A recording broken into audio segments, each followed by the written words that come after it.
थी class 7th geography का chapter 2 inside are अर्थ। इसमें हमें अर्थ के इंटीरियर के बारे में बताया गया है। तो स्टार्टिंग में पैराग्राफ जो है इसमें कहते हैं कि जो अर्थ है वो हमारा होमलैंड है, हम जहाँ पर रहते हैं। काफी ज्यादा डायनेमिक प्लैनेट है। डायनेमिक का मतलब होता है जो काफी ज्यादा चेंज होता रहता है, जिसमें बदलाव आता रहता है। तो अर्थ एक काफी ज्यादा डायनेमिक प्लैनेट है और इसमें कॉन्स्टेंटली मतलब लगातार इसमें चेंजेस आते रहे हैं, इसके इनसाइड में भी, अंदर भी और बाहर भी। तो अब हम इसके इंटीरियर के बारे में पढ़ते हैं। कहते हैं कि इंटीरियर जो है ना अर्थ का, वो मतलब बिल्कुल एक अनियन जो है, प्याज जैसा है। जो अर्थ की जो अंदर की लेयर्स है वो कॉन्सेंट्रिक लेयर्स है, मतलब ऐसा लगता है जैसे कि सर्कल सर्कल में बनी हुई हो, एक दूसरे के अंदर छुपी हुई। जो सबसे बाहर वाली लेयर है, अपर मोस्ट लेयर है, उसको हम क्रस्ट कहते हैं और ये सबसे ज्यादा थिन है, काफी ज्यादा पतली है और सिर्फ 35 किलोमीटर की है कॉन्टिनेंट्स पे, और जो ओशन फ्लोर में है ये 5 किलोमीटर तक है। काफी इंपॉर्टेंट है ये। 35 किलोमीटर कॉन्टिनेंट्स पे है और 5 किलोमीटर विड्थ जो है इसकी ओशन फ्लोर पे है। ओशन जो क्रस्ट है अर्थ की, उसकी देखिए फिगर में दिखाया गया। सबसे ऊपर होता है क्रस्ट, फिर उसके बाद होता है सेकंड नंबर पे मेंटल और थर्ड नंबर पे होता है कोर। ऊपर वाली लेयर होती है क्रस्ट और कॉन्टिनेंट्स पे होती है 35 किलोमीटर और ओशंस पे होती है 5 किलोमीटर। और मेन मिनरल्स जो इससे कॉन्स्टिट्यूट हुए हैं ये होता है सिलिका और एल्यूमिना, और अब इसको हम सीआर भी कहते हैं। बट ये जो है ये आउटडेटेड इन्फॉर्मेशन है और एनसीईआरटी में तो कुछ 2006 से चेंज ही नहीं हुआ है, तो इसमें तो यही है। तो हमें फिलहाल तो यही पढ़ना पड़ेगा, मगर अब ये चीज़ नहीं है, आउटडेटेड हो चुकी है ये वाली इन्फॉर्मेशन।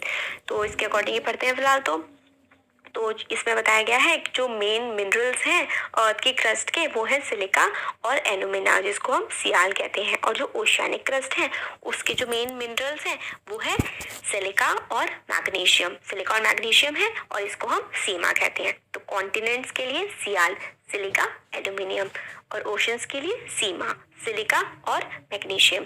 फिर जस्ट बीनीथ द क्रस्ट, जो क्रस्ट के जस्ट नीचे आती है मेंटल, और उसकी जो डेप्थ है वो है 2900 किलोमीटर। क्रस्ट की कितनी थी? 35 किलोमीटर थी हमारी कॉन्टिनेंट पे, 5 किलोमीटर थी हमारी ओशंस पे, और फिर जस्ट मेंटल की जो है वो कितनी ज्यादा डेप्थ है? 2900 किलोमीटर। देखिए यहाँ पे हम लोगों ने अर्थ का अंदर वाला स्ट्रक्चर देख लिया। अब ये वाला देखते हैं कॉन्टिनेंटल। देखिए क्रस्ट है जो ब्राउन ब्राउन कलर की है, फिर जो पहाड़ और ग्रीन वाला एरिया ये हमें दिखाया गया है, ये कॉन्टिनेंट्स है। फिर ओशन, और फिर ओशन के नीचे हमें दिखाया गया है इतनी जो डीप है ये ओशियानिक क्रस्ट है। तो मेंटल की जो डिस्टेंस है वो है 2900 किलोमीटर। इससे पहले हम थोड़ा सा ये डू यू नो वाला जो पार्ट होता है काफी इंपॉर्टेंट होता है, इसको ध्यान से पढ़ना चाहिए। इसमें हमें बताते हैं कि जो डीपेस्ट माइन है वर्ल्ड की, सबसे ज्यादा गहरी जो माइन है वो साउथ अफ्रीका में है, जिसकी डेप्थ है 4 किलोमीटर, और वो खोदी गई थी इंजीनियर्स के द्वारा कि यहाँ पे हमें ऑयल मतलब मिल जाएगा। और वो 6 किलोमीटर तक इंजीनियर्स ने खोदी थी कि हम लोगों को मिल जाएगा ऑयल इस चक्कर में। और इसमें आगे बताते हैं कि अगर हमें सेंटर ऑफ द अर्थ पे पहुंचना है तो हमें जो होल डिग करना पड़ेगा वो करना पड़ेगा 6000 किलोमीटर का ओशन फ्लोर से। तो बहुत ही ज्यादा है करना। फिलहाल तो इम्पॉसिबल टाइप का ही है, पॉसिबल नहीं है फिलहाल। अब हमें आगे बताते हैं इसमें कि जो क्रस्ट है उसकी जो डेप्थ है वो है 2900 किलोमीटर्स, और इनर मोस्ट लेयर जो है वो है कोर, और जिसका जो रेडियस है वो है अबाउट 3500 किलोमीटर, और वो मेनली बनी हुई है निकल और आयरन की, जिसको हम बोलते हैं नाइफ। ठीक है, क्यों बोलते हैं नाइफ? क्योंकि हम लोगों ने ना इनिशियल लिए हुए हैं। लेकिन निकल का इनिशियल क्या है? NI। आयरन के लिए हम लोग, आयरन का जो सिंबल है वो होता है Fe, तो NiFe नाइफ बोलते हैं। इनर मोस्ट लेयर है कोर। ठीक है, तो अपर मोस्ट थी क्या? क्रस्ट। उसकी डेप्थ कितनी थी? 35 kilometre on continents and 5 kilometre on oceans. फिर क्रस्ट के बाद क्या था? मेंटल। मेंटल की डेप्थ कितनी थी? 2900 किलोमीटर। फिर कोर जो है उसकी डेप्थ कितनी है? 3500 किलोमीटर। ब्लू बॉक्स में देखते हैं कि the crust forms only 1% of the volume of the earth, 84% consist of the mental and 15% makes the core. इसमें बताते हैं कि जो क्रस्ट है वो सिर्फ 1% है, और जो मेंटल है वो 84% है, और जो कोर है वो 15% है पूरी ओवरऑल अर्थ का। और रेडियस जो है अर्थ का वो है 6371 किलोमीटर। ये अप्रॉक्स लर्न करिए कि 6000 अप्रॉक्स किलोमीटर है, तो इम्पोर्टेंट है वाली चीज भी। अब रॉक्स एंड मिनरल्स के बारे में पढ़ते हैं कि रॉक्स क्या होती हैं। जो अर्थ की क्रस्ट है वो बनी हुई है बहुत वेरियस टाइप की रॉक से, और कोई भी नेचुरल मास मिनरल मैटर जो ऊपर की तरफ आ जाता है ना, any natural mass of mineral matter that makes up the earth crust is called a rock. जो हमारी अर्थ की क्रस्ट बनी हुई है वो मिनरल मैटर से बनी हुई है, नेचुरल मासेस हैं, उनको हम रॉक बोलते हैं। और जो रॉक्स होती हैं वो डिफरेंट तरीके की हो सकती हैं, उनका जो रंग है वो अलग हो सकता है, साइज अलग हो सकता है, वो छूने में कैसी है, उनका टेक्सचर जो है वो भी काफी अलग हो सकता है। तो मेजर 3 टाइप की रॉक्स होती हैं। एक खुद पहली होती है इग्नियस, सेडिमेंट्री और मेटामॉर्फिक। तो मेजर बहुत ही ज्यादा इंपॉर्टेंट चीज है एग्जाम्स के लिए भी, स्कूल के एग्जाम्स के लिए अगर आप ये देख रहे हैं तो भी, यूपीएससी के लिए देख रहे हैं, स्टेट पीएससी के लिए देख रहे हैं, ये वाला जो पार्ट है ना रॉक्स एंड मिनरल्स बहुत ज्यादा इंपॉर्टेंट है। तो 3 मेजर टाइप की रॉक्स जो होती हैं वो थे इग्नियस, सेडिमेंट्री और मेटामॉर्फिक। तो अब हम लोग देखते हैं कि क्या कैसे कैसे ये बनती है। जो मोल्टन मैग्मा, मोल्टन मतलब होता है पिघला हुआ जो मैग्मा होता है, जब वो ठंडा होता है तो वो सॉलिड बन जाता है। तो रॉक इस तरह से जो रॉक बनती है उसको हम लोग बोलते हैं इग्नियस रॉक्स, और इनको हम प्राइमरी रॉक्स भी बोलते हैं। इग्नियस रॉक्स कौन सी होती हैं? जो मोल्टन मैग्मा होता है, लावा जो मैग्मा होता है ना, जो ज्वालामुखी में से निकलती, अर्थ की क्रस्ट जो है ना वो काफी ज्यादा गर्म है, तो अंदर से जो चीज निकल के आती है वो पिघली पिघली सी निकल के आती है ना। तो ऊपर की तरफ जब वो आती है तो वो ठंडी होके जम जाती है, उससे ही हमारे जो है रॉक्स पत्थर बनते हैं। इसको हम बोलते हैं इग्नियस रॉक्स, और इनको हम प्राइमरी रॉक्स भी बोलते हैं। इग्नियस रॉक्स जो है वो भी 2 तरीके की होती हैं, एक होती है इंट्रूसिव रॉक्स और एक होती है एक्सट्रूसिव रॉक्स। इंट्रूसिव रॉक्स का मतलब है, देखिए इन का मतलब होता है अंदर, जो अंदर अर्थ के अंदर ही जो रॉक्स रह गई होती है और के अंदर रह के जो रॉक्स बनती हैं उनको हम इंट्रूसिव रॉक्स कहते हैं, और जो अर्थ के सरफेस पे आकर के बनती है उनको हम एक्सट्रूसिव रॉक्स बोलते हैं। तो ये बोला गया है कि जो लावा है वोल्केनोज में से निकलता है। लावा एक्चुअली क्या होता है? फायरी जला हुआ रेड कलर का मोल्टन मैग्मा होता है जो बाहर की तरफ आ जाता है अर्थ के इंटीरियर से। और ये जो मोल्टन लावा होता है जब कम अर्थ के सरफेस पे आता है वो एकदम से ठंडा होता है और वो सॉलिडिफाई हो जाता है। तो इस तरीके से जो रॉक्स बनती हैं वो उनको हम एक्सट्रूसिव इग्नियस रॉक्स बोलते हैं। जैसे कि बोल दिया ना, बताया ना मैंने कि जो बाहर आके बन जाती हैं उनको हम एक्सट्रूसिव इग्नियस रॉक्स बोलते हैं। और इनका जो टेक्सचर होता है ये काफ़ी ज़्यादा फाइन होती है, मतलब काफ़ी ज़्यादा बारीक होती है। और इनका एग्जाम्पल है बसाल्ट, बहुत इंपॉर्टेंट है, बहुत बहुत इंपॉर्टेंट है। एक्सट्रूसिव इग्नियस रॉक्स का एग्जाम्पल फट से दिमाग में आना चाहिए, बसाल्ट। एक्सट्रूसिव इग्नियस रॉक्स कोई बोले और बसाल्ट आपके माइंड में आए, ऐसा होना चाहिए। डेक्कन प्लेट्यू जो है वो बसाल्ट रॉक्स का ही बना हुआ है। हमारे इंडिया का जो महाराष्ट्र और थोड़ा गुजरात ये वाला जो एरिया है वो डेक्कन एरिया है ना, तो इसमें जो रॉक्स बनी हुई हैं वो बसाल्ट रॉक्स ही हैं। कभी कभी क्या होता है कि मोल्टन मैग्मा जो है वो अंदर के अंदर ही रह जाता है अर्थ की क्रस्ट के अंदर, तो इस तरीके से जो रॉक्स बनती हैं उनको हम इंट्रूसिव इग्नियस रॉक्स बोलते हैं। यहाँ पे क्या होता है, ये काफी धीरे धीरे धीरे ठंडी होती हैं और इनकी जो ग्राइंडिंग मतलब टूटना और जो इस टाइप के वो पेस्ट, पाउडर का पेस्ट टाइप का बन जाता है, स्पाइसेस और जो ग्रेन्स होते हैं छोटे छोटे टुकड़े, इससे क्या बनती है? ग्रेनाइट बनती है।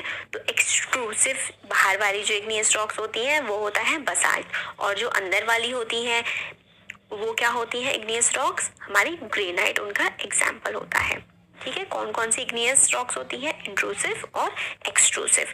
एक्सट्रूसिव मतलब बाहर साइड, उसका एग्जाम्पल बसाल्ट। इंट्रूसिव मतलब अंदर की साइड, उसका एग्जाम्पल ग्रेनाइट। फिर आगे बताते हैं, रॉक्स रोल करती हैं, टूट जाती हैं, एक दूसरे से टकराती हैं और इस वजह से क्या होता है? उनके छोटे छोटे टुकड़े हो जाते हैं। आप कोई भी 2 पत्थरों को एक दूसरे में टकराते रहिए, उनको तोड़िए, उनको कूटिए, उन पे प्रेशर डालिए तो वो छोटे छोटे टुकड़ों में टूट जाएंगे ना। तो जो छोटे छोटे से पार्टिकल होते हैं उनको सेडिमेंट्स बोलते हैं।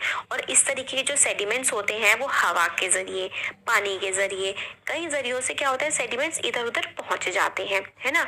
और फिर क्या होता है? ये जो लूज सेडिमेंट्स होते हैं जो अलग अलग जगह पहुंच गए होते हैं, काफी ज्यादा टाइम के बाद आपस में इकट्ठे होते हैं, फिर हार्ड हो जाते हैं और फिर से एक रॉक की लेयर बन जाते हैं। तो इस तरीके से जो रॉक बनती है, छोटे छोटे टुकड़े जो एयर से, वाटर से, ग्लेशियर से कई अलग तरीके से ट्रांसपोर्ट होते हैं, फिर टाइम के साथ फिर इकट्ठे हो जाते हैं, फिर जम जाते हैं, हार्ड हो जाते हैं। इस तरीके की रॉक जो बनती है वो होती है हमारी सेडिमेंट्री रॉक्स। और एग्जाम्पल क्या है इसका? Sandstone is made from grains of sand. Sandstone जो होती है ना, वो कई सारी ग्रेन्स होते हैं सैंड के, उनसे बनती है। एग्जाम्पल्स बड़े इंपॉर्टेंट है। इंट्रूसिव इग्नियस रॉक्स जो अंदर की तरफ से बनती है, उसका क्या एग्जाम्पल है हमारा? उसका एग्जाम्पल है ग्रेनाइट। एक्सट्रूसिव जो बाहर आके बनती है, उसका क्या एग्जाम्पल है? बेसाल्ट जो डेक्कन प्लेट्यू में है। अब हमें एग्जाम्पल मिलता है सेडिमेंट्री रॉक्स का। तो सेडिमेंट्री रॉक्स का क्या एग्जाम्पल है हमारा? सैंडस्टोन। ये रॉक्स जो होती हैं, इसमें फॉसिल्स ऑफ प्लांट्स और एनिमल्स भी होते हैं और दूसरे माइक्रो ऑर्गेनिज्म भी इनमें रह सकते हैं। ये क्वेश्चन बहुत बार पूछा जाता है, बहुत सारे एग्जाम्स में, यूपीएससी में भी पूछा गया है कि कौन सी ऐसी रॉक्स हैं जिसमें फॉसिल फ्यूल्स पाए जाते हैं और दूसरे माइक्रो ऑर्गेनिजम्स पाए जाते हैं। तो कौन सी रॉक्स है? Sedimentary rocks. सेडिमेंट्री रॉक्स कैसे बनती है? जब रॉक के टुकड़े होते हैं छोटे छोटे, कई प्रेशर की वजह से हार्डनिंग, फिर उसके बाद क्या होता है, फिर एयर से, वाटर से कई तरीके से इधर उधर ट्रांसपोर्ट हो जाते हैं, फिर बहुत टाइम बाद आपस में इकट्ठे होते हैं, फिर इन पे प्रेशर पड़ता है, ये हार्ड हो जाते हैं, तो सेडिमेंट्री रॉक्स बनती है। और एग्जाम्पल क्या है इसका? सैंडस्टोन इसका एग्जाम्पल है। और इसमें ही फॉसिल्स ऑफ प्लांट्स, एनिमल्स और अदर माइक्रो ऑर्गेनिजम्स पाए जाते हैं। इग्नियस और सेडिमेंट्री रॉक्स जो हैं वो चेंज हो सकती हैं और चेंज होके बन सकती है मेटामॉर्फिक रॉक। कैसे? बहुत ज़्यादा हीट होगी, गर्मी होगी, बहुत ज़्यादा प्रेशर पड़ेगा, तो इससे क्या होता है, इग्नियस और सेडिमेंट्री रॉक्स किस में कन्वर्ट हो जाती हैं? मेटामॉर्फिक रॉक में। मेटामॉर्फिक का मतलब ही होता है चेंज होना, बदलाव आना। मेटामॉर्फिक रॉक कैसे बनती है? इग्नियस और सेडिमेंट्री रॉक्स ही चेंज होकर के मेटामॉर्फिक रॉक बनती है, जब इसमें बहुत ज़्यादा हीट और प्रेशर जो है वो लगता है। और इसका जो एग्जाम्पल है क्ले होती है चेंज होकर वो बन जाती है स्लेट और limestone. Clay changes into slate, ठीक है। क्ले किस में चेंज हो जाती है? स्लेट में। और लाइमस्टोन किस में चेंज हो जाता है? मार्बल में। इसका एग्जाम्पल्स बड़े इंपॉर्टेंट है। लाइमस्टोन चेंज होके क्या बनता है? मार्बल, जो हमारे घरों में लगा हुआ होता है जनरली। और क्ले से क्या बनता है? स्लेट, ठीक है। ये वाले हमारे तीनों टाइप के रॉक्स जो हैं कंप्लीट हो गए। अब हमें आगे बताते हैं कि रॉक्स जो हैं वो काफ़ी ज़्यादा यूज़फुल हैं। हार्ड रॉक्स जो होती हैं वो यूज़ की जाती हैं रोड बनाने में, घर बनाने में, बिल्डिंग्स बनाने में। You use stones in many games में भी, है ना, जो हम लोग पिट्ठू का गेम खेलते हैं और हॉपस्कॉच, मतलब काफ़ी सारे गेम्स में भी स्टोन्स का यूज़ किया जाता है। अब इसमें आगे बोलते हैं कि आप लोग को सरप्राइज होगा कि जो ये जान के कि जो एक टाइप की रॉक है वो दूसरे टाइप में कन्वर्ट हो सकती है, एक साइकिल टाइप की बनती है। और process of transformation of rock from one to another is known as rock cycle. मतलब एक टाइप की जो रॉक है वो दूसरी रॉक में कन्वर्ट हो सकती है। देखिए साइकिल दी हुई है, बड़ी इंपॉर्टेंट है ये। सबसे पहले क्या होता है, अर्थ के अंदर से मैग्मा निकलता है।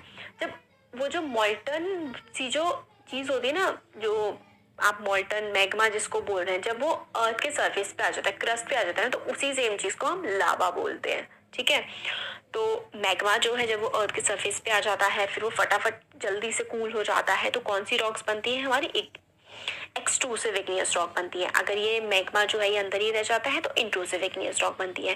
फिर जो इग्नियस रॉक्स हैं ये टाइम के साथ क्या होता है, इन पे बहुत मतलब चेंजेस आ जाते हैं ना, टूट जाते हैं कई रीजंस की वजह से, तो सेडिमेंट्स बन जाते हैं टुकड़े। फिर वो सेडिमेंट्स आपस में जुड़ते हैं प्रेशर के साथ, टाइम के साथ, तो वो सेडिमेंट्री रॉक बनती है। फिर सेडिमेंट्री रॉक और इग्नियस रॉक दोनों की दोनों मेटामॉर्फिक रॉक बन सकती है जब इसमें बहुत ज़्यादा हीट और प्रेशर अगर लगे। और फिर जो ये मेटामॉर्फिक रॉक बनी थी, ये मेटामॉर्फिक रॉक अगर अर्थ के अंदर दोबारा से चली जाती है, क्रस्ट से अंदर मेंटल और कोर में, तो फिर से ये मैग्मा बन जाएंगी और मैग्मा बन के फिर से दोबारा इग्नियस रॉक बन जाएंगी। तो एक सर्कुलर साइकिल होती है, एक टाइप की रॉक दूसरे टाइप की रॉक में कन्वर्ट हो सकती है। ये हम लोगों ने पूरा का पूरा, ये जो मैंने इसमें सब कुछ लिखा हुआ था, ये पूरा मैंने आपको इस फिगर से ही समझा दिया। फिर हम इसमें बताते हैं कि जो रॉक्स हैं वो बनी होती हैं कई डिफरेंट मिनरल से। मिनरल जो होते हैं वो नेचुरली अकरिंग सब्सटेंसेस होते हैं और उनके कुछ कई अलग अलग तरीके की फिजिकल और कुछ डेफिनेट केमिकल कंपोजिशन होती है। तो रॉक्स कहाँ कैसे बनी हुई होती हैं? डिफरेंट मिनरल्स से। मिनरल्स हमें नेचुरली अकरिंग सब्सटेंसेस जो है नेचर में ही मिलते हैं मिनरल्स, ठीक है। मिनरल्स जो है नेचर में मिलते हैं, उनकी अलग अलग फिजिकल और केमिकल कंपोजिशन होती है, और मिनरल्स काफ़ी ज़्यादा इंपॉर्टेंट होते हैं ह्यूमन काइंड के लिए, हम लोगों के लिए। और कुछ एग्जाम्पल्स हैं मिनरल्स के, जैसे कि कोयला हम लोग जलाते हैं, नेचुरल गैस, जो घर में हमारा जो गैस यूज़ करते हैं वो नेचुरल गैस ही तो है। पेट्रोल जो अपने कार और स्कूटी और हर चीज़ में डालते हैं, ये सारे के सारे मिनरल्स हैं। इंडस्ट्रीज में भी हम यूज़ करते हैं, जैसे कि आयरन हो गया, गोल्ड, गोल्ड के लिए तो